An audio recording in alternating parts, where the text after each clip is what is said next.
Friends, চলো আজকে culvert চিকেনের রেসিপি নিয়ে চলে এসেছি। তেল, তেজপাতা, পেঁয়াজ,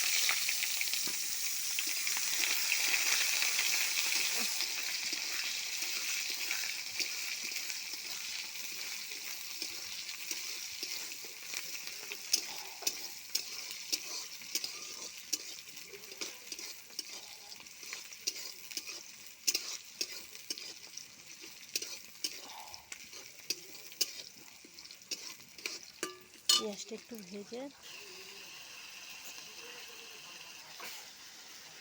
বন্ধ করে দিয়ে তো রসুনটা দিয়ে দিয়েছি। রসুনটা একটু ভেজে নেব।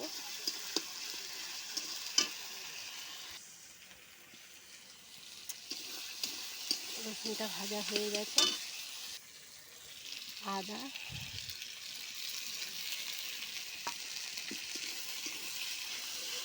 আদাটা একটু ভেজে নেব।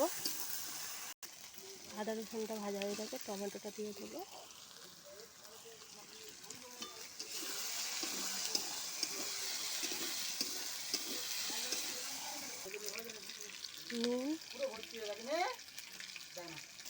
নুনটা দিয়ে একটু ভেজে নেবো, টমেটোটা যাতে গলে যায়।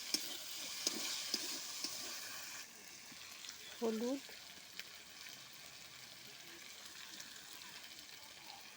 লঙ্কা,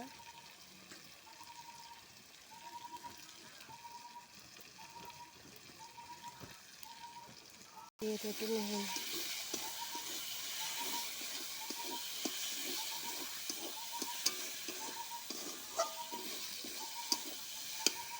মশলাটা করে খুব ভালো মতো কষানো হয়ে গেছে। আর মশলা ভালো করে না কষালে কিন্তু তরকারি ভালো হয়। তো মশলাটা আমার খুব ভালো করে কষানো হয়ে গেছে। এবার আমি চিকেনটা দিয়ে দেবো। চিকেন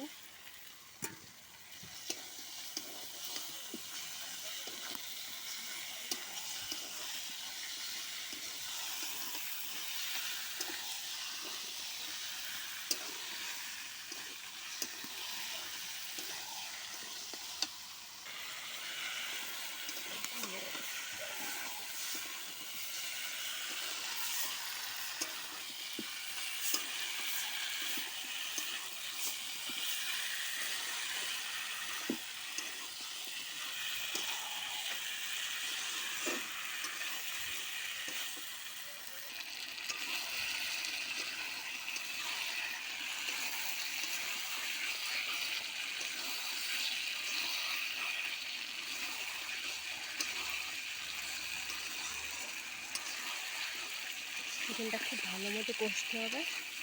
আর কালবাট চিকেন এটা কুকারে না দিলে হবে না। তো আমি এটা কষিয়ে তারপরে কুকারে দিয়ে দেবো।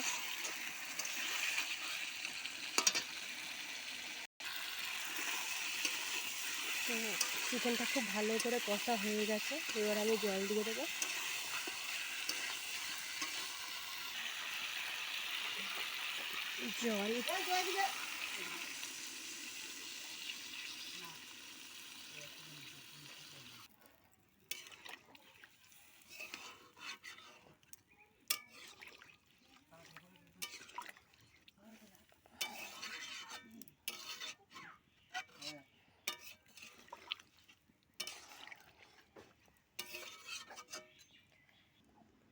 জল দিয়ে এবার এটা একটু ফুটতে দেবো। তারপরে আমি কুকারে দিয়ে দেবো।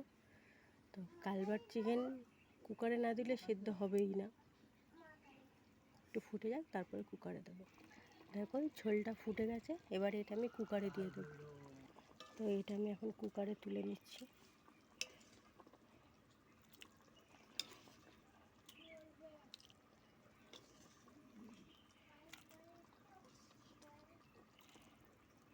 দেখো এটা আমি কুকারে ঢেলে নিয়েছি। এবার কুকারে বসিয়ে দেবো। কুকারে ঢাকনাটা দিয়ে দেবো।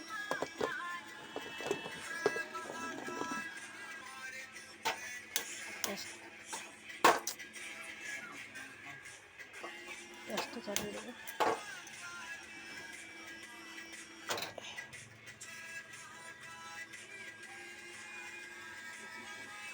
এবার এটা 5-6টা সিটি মারার জন্য রেখে দেবো।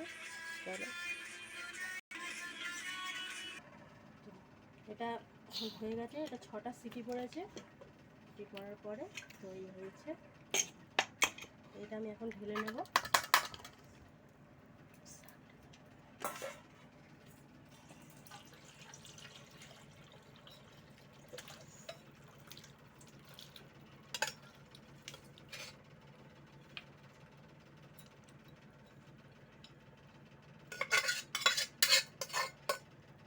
পুরো সিদ্ধ হয়ে গেছে। আর কালভার্ট চিকেন কিন্তু ভালো করে সেদ্ধ না করলে খেতেই পারবে না। তো এরপরে আমি একটু গরম মশলা ছড়িয়ে দেবো। এরপরে কালারটা এসেছে দেখেছো, দেখেই খেতে ইচ্ছা করছে। কে কে খাবে চলে এসো। চলো নাও।